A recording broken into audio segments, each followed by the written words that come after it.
Guys, happy Monday. Sorry I'm not around today. Kids are close contacts, have to self-isolate, that kind of stuff. So I hope to be back later on in the week when we get the all clear here at home. But as I said to you, we have this OneNote. So whether I'm not there in person or you're not there in person, all the notes and questions and homework will be here on the OneNote. So I'm kind of having in the back of my mind that we finished the algebraic fractions, and I don't want to dwell on that too much longer. So I'll just give you a short video today on an introduction to these things.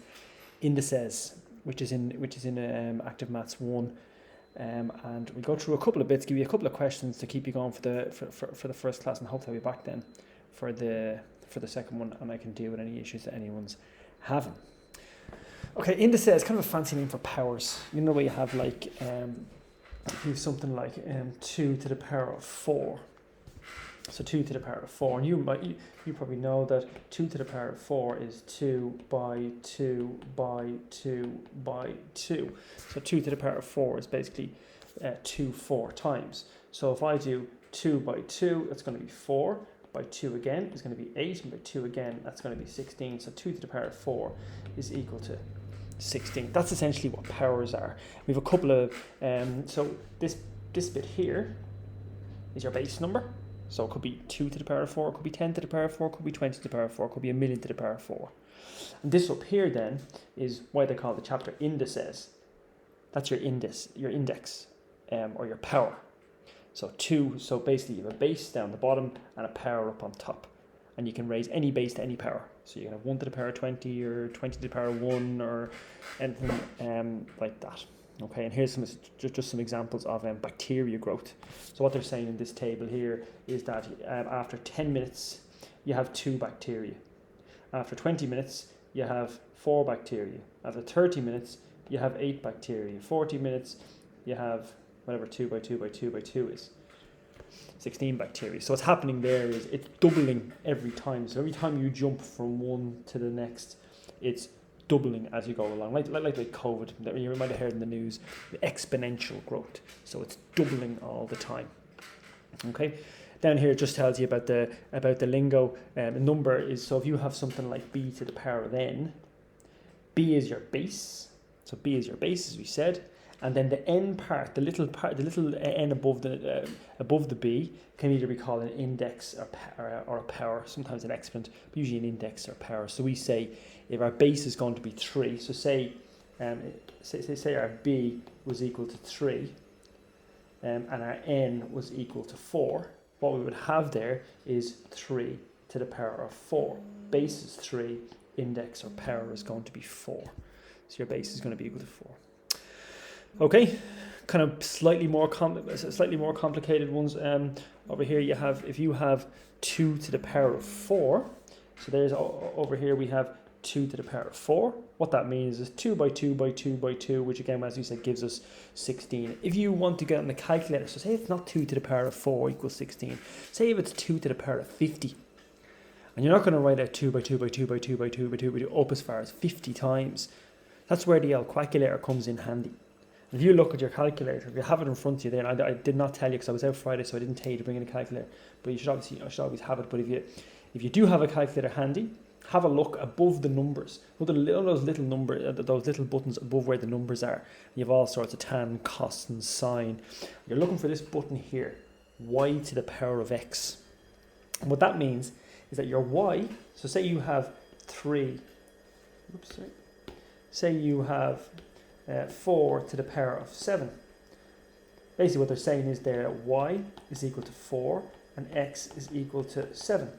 So if you press, in this example here, if you press 20 and then the y to the power of x button and then the 4 button, it will give you that number there. If I press on my calculator, press the number 4, then press my y to the power of x button, then press 7, it will give me the answer to 4 to the power of 7. So 4 by 4 by 4 by 4 by 4 by 4 by 4. Okay, told you it was a short one. That's really all I want to do for day one, just to kind of give us a kickstart and indices. So you have the notes there in the OneNote, and what I want you to do for the next class, exercise 23.1. If you can't get into the OneNote, you can take a picture of the board of this video. So I'll question 1's there, question 2, 3, and 4. And question 5 and 6. And what I want you to do during this class and for homework for the next day, and I'll write it out here on the side of the exercise. So homework for lesson 2.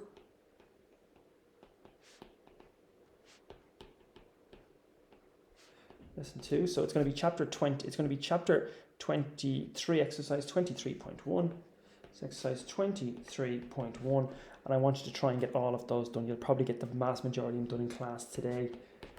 Question 1 to 6. So that's there for you, for everyone in class, and for anyone who didn't make it in, like myself today. The questions are there for you, and it's just, if you have a look at the questions there, it's just going through different powers, what they mean, and find the answer. And you can use a calculator for it. You remember these from first year? These wheels in the back, so you're filling in. So if you have 9 to the power of 2, what's your answer going to be? So 9 here to the power of 2, you fill in your answer on the left hand side. 7 to the power of 2, fill in your answer over here, and so on. And then there's a bit down there about square roots. These ones with the square roots, chuck them into your calculator. Root 49 and root 25, chuck them into the calculator.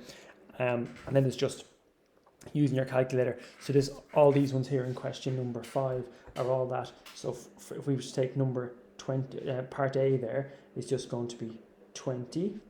Hit your y to the power of x button, and then hit your 3. And that'll give you the answer to all of those questions there. So use that y to the power of x button.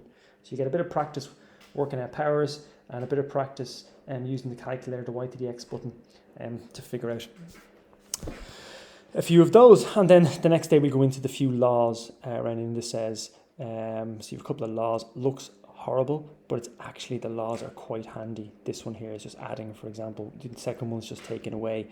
It's just a matter of kind of thinking in a different way and kind of dealing with the funny symbols like the y to the power of x. But it's not massively difficult maths, and we'll battle through it over the next week or two. Okay, there's your homework on the screen. The teacher will pause it, so you can, if anyone who hasn't got Wi-Fi or can't access OneNote, you can take a picture of the questions and work away on them. Okay, thank you. Bye-bye.